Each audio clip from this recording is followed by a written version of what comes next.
Vous savez, lorsque Brighton devait jouer contre Aston Villa cette semaine, franchement, je me suis dit que les mêmes choses allaient se répéter. Parce que vous le savez tous, depuis le début de la saison, l'entraîneur de Simon Adingra, l'entraîneur de Brighton, ne lui fait pas confiance. Il est rarement titulaire.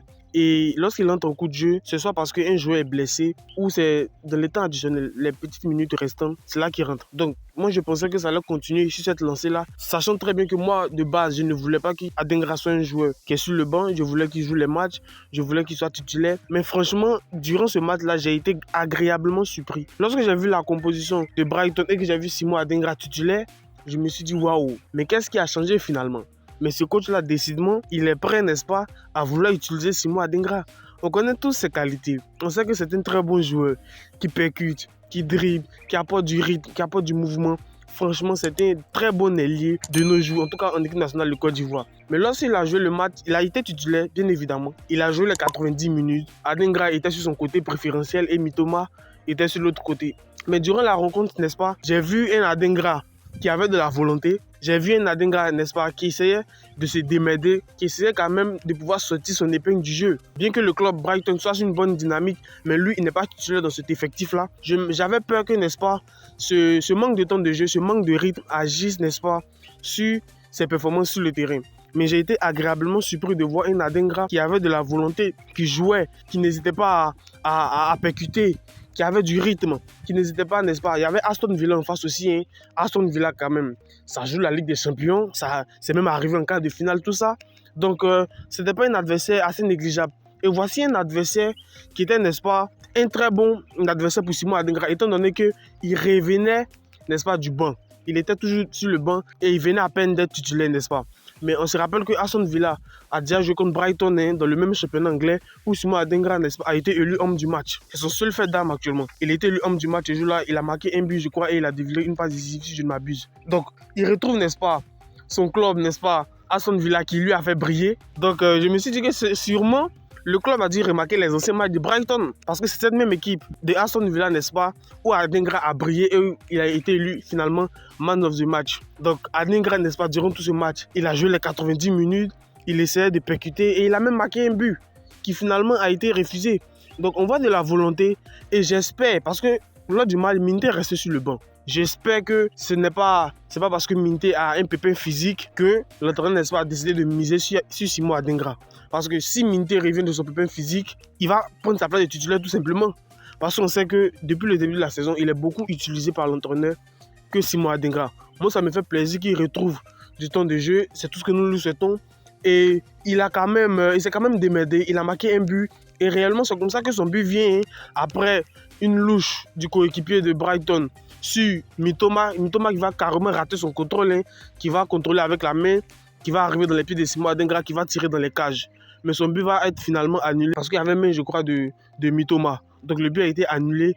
J'étais content lorsqu'il a marqué, mais grande a été ma surprise de voir que le but était annulé. Enfin bref, Simon Adingra, n'est-ce pas, revient petit à petit. Il regagne du temps de jeu et c'est tout bénef. J'espère qu'il va continuer et j'espère que l'entraîneur de Brighton fera à nouveau confiance à Simon Adingra et va plus le titulariser. En tout cas, demain, ils vont jouer contre Crystal Palace en championnat. J'espère qu'il va remettre encore Adingra titulaire. Regardez cette très belle information, les gars. Arsenal, Newcastle et Nottingham Forest sont parmi les clubs qui sont intéressés par le défenseur de la Roma, qui est évalué, n'est-ce pas, à 32 millions d'euros. Mais avant de dire quoi que ce soit, je tiens à préciser d'abord que c'est une rumeur. Il n'y a rien d'officiel. C'est quelque chose qui pourrait arriver cet été-là, en juin 2025. Donc ça, c'est le potentiel transfert. Sinon, il n'y a rien d'officiel. De la Roma n'a pas fait de communiqué en ce qui concerne le joueur, mais ce sont des rumeurs, je précise cela. Ça, je vous avais dit dans ma précédente vidéo que ce joueur-là, de cette manière qu'il est en train de gravir les échelons, n'est-ce pas, à l'AS Roma, c'est sûr que Evan Ndika allait être forcément courtisé par de grandes écuries, par de grands clubs. Que des clubs de Première Ligue, Arsenal, Newcastle et Nottingham. Et ce ne sont pas des clubs moindres. Arsenal quand même, ça joue le haut du tableau chaque année. Ça joue la Ligue des Champions. Newcastle, ça joue aussi le haut du tableau. Et Nottingham, qui a été la surprise de la saison. Donc, Evan Ndika, n'est-ce pas, a plusieurs propositions du club qui le veulent. Et franchement, les gars, moi, personnellement, je souhaite qu'il parte, n'est-ce pas, dans un de ces clubs-là. Je veux qu'il parte dans un de ces clubs parce qu'il a déjà prouvé à la Roma. Il est titulaire indiscutable. Cette saison, c'est 44 matchs, je crois, et 43 titularisations. Mais franchement, les gars, qu'est-ce qu'on peut demander à un tel joueur? Qu'est-ce qu'on peut lui demander? Mais ça, c'était un joueur qui est très performant.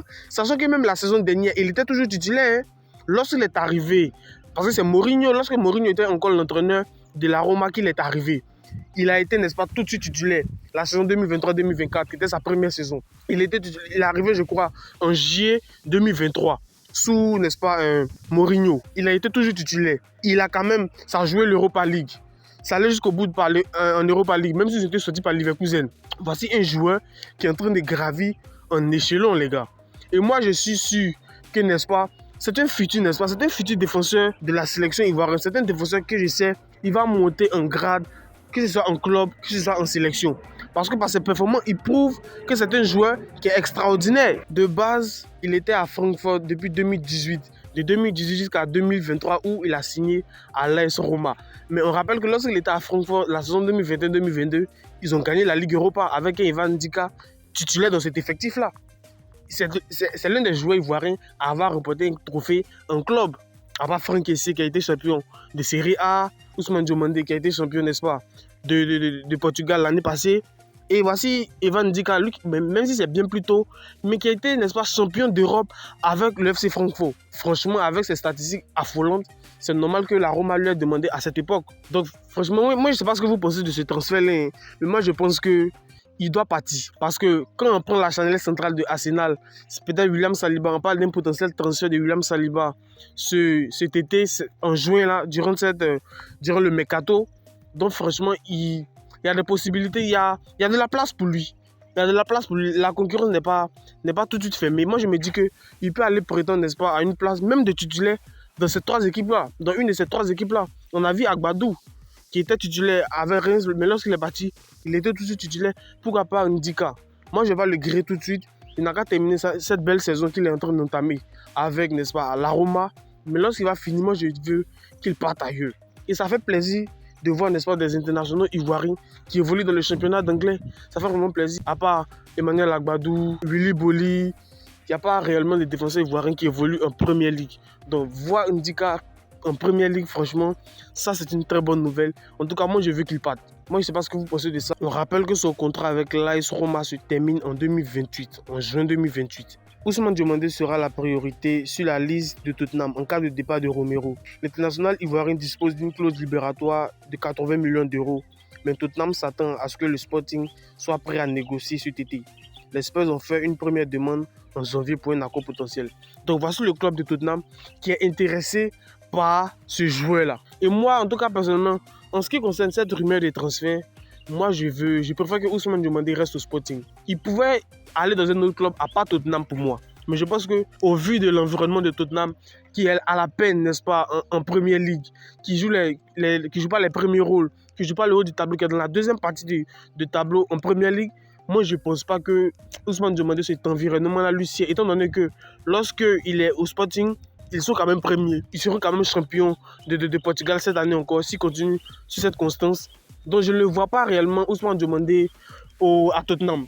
Ça peut être possible. Si on lui propose, on voit qu'une clause libératoire de 80 millions d'euros.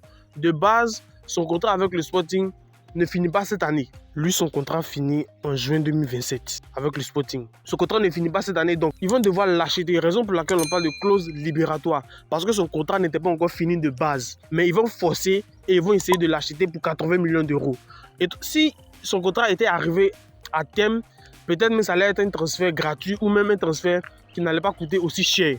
Donc 80 millions d'euros, c'est quand même une bonne manne financière. Mais en tout cas, mon avis concernant ce transfert, cette rumeur de transfert, moi, je ne veux pas que Ousmane Diomandé parte. Je préfère qu'il reste au Sporting, où il est installé, où il joue quand même la Ligue des Champions. Chaque saison, Tottenham, même s'ils jouent la Ligue Europa cette saison, je ne sais pas s'ils ont été sortis, mais ils ont joué la Ligue Europa cette saison. Mais en Première Ligue, ils sont à la peine. Ils sont à la peine en Première Ligue. Moi, je ne conseillais pas réellement, ils ont été gagnés par Chelsea hier. Je ne conseille pas réellement qu'ils partent réellement à Tottenham. Je veux qu'ils restent, n'est-ce pas, au Sporting. Parce que c'est un environnement qui lui va et c'est un environnement qu'il connaît. Il est désormais installé. Ça fait plus de 3 saisons qu'il est là. Il est désormais un joueur majeur de cet effectif-là. Voici un bon joueur. Je précise encore, c'est des rumeurs de transfert. Il n'y a rien d'officiel. Mais on saura plus dans les jours qui suivent concernant cette rumeur de transfert. Si ça deviendra officiel, je vous ferai signe. Et si ce ne l'est pas, je vous ferai signe bien évidemment. La CAF a désormais actualisé, n'est-ce pas, le classement FIFA Zone Afrique durant ce mois de mars. Durant cette trêve du mois de mars, toutes les équipes africaines ont joué, n'est-ce pas? Et à la fin de celle-ci, à la fin de leur match, la CAF a actualisé, n'est-ce pas, le classement FIFA Zone Afrique. Normalement, ça se fait chaque mois. Mais bien évidemment, le Maroc est premier africain et 12e mondial. Sénégal, 2e africain, 18e mondial. L'Égypte, 3e africain, 32e mondial. L'Algérie, 4e africain, 36e mondial. Et la Côte d'Ivoire, 5e africain, 41e mondial. Avant ça, on était, je crois, 46e. Et on était, je crois, 6e africain derrière le Nigeria. On a dépassé le Nigeria et on a eu 5 places, n'est-ce pas, au niveau du classement mondial, en quelque sorte. On était 46e et on est passé à la 41e place. Voici un bon, parce que de base, on était 41e. Avant qu'on se retrouve à la 46e place, je crois qu'on était 39e ou 41e par là. Mais avec ces 2 défaites concédées contre la Sierra Leone et contre la Zambie, ça nous a coûté cher pendant ce classement-là. Ça fait qu'on a reculé de pas mal de places. Mais durant cette trêve, nous sommes remontés au classement. Ça fait plaisir et j'espère qu'on va aller poursuivre. Pourquoi pas supplanter l'Algérie, supplanter l'Égypte, supplanter le Sénégal et le Maroc qui, eux, sont constants durant chaque trêve. Le Maroc, ça gagne toujours. Le Sénégal, même si ça ne fait pas de bons résultats à chaque match, mais quand même, il y a rarement des défaites. L'Égypte, ça gagne toujours. L'Algérie, ça gagne toujours. Et nous, avec ces 2 victoires, face au Burundi et face à la Gambie, on remonte un petit peu au classement. J'espère que nos poulets vont continuer sur cette belle lancée-là. Et franchement, les gars, moi, j'attends beaucoup d'eux. J'attends beaucoup d'eux. Moi, j'espère qu'un jour, on sera premier africain. C'est possible. Si on va au mondial et si on fait de belles prestations au mondial et si, durant la CAN, n'est-ce pas, 2025 au Maroc, on sort des prestations abouties quand même, de bonnes. Si on livre une très bonne CAN ou même on remporte cette CAN-là, c'est mon souhait. En tout cas, moi, je serai content et on va forcément faire un bon dans le classement. Nous sommes à la fin de la vidéo. Donnez-moi vos avis dans les commentaires concernant ces rumeurs de transfert-là. Est-ce que vous voulez que ces joueurs-là partent, n'est-ce pas, dans ces clubs-là? Si oui, pourquoi? Sinon, pourquoi? Donnez-moi vos avis dans les commentaires. Je n'hésiterai pas à lire et vous répondre. Donc les gars, c'était tout pour cette vidéo et on se retrouve pour une prochaine vidéo. Allez, peace out.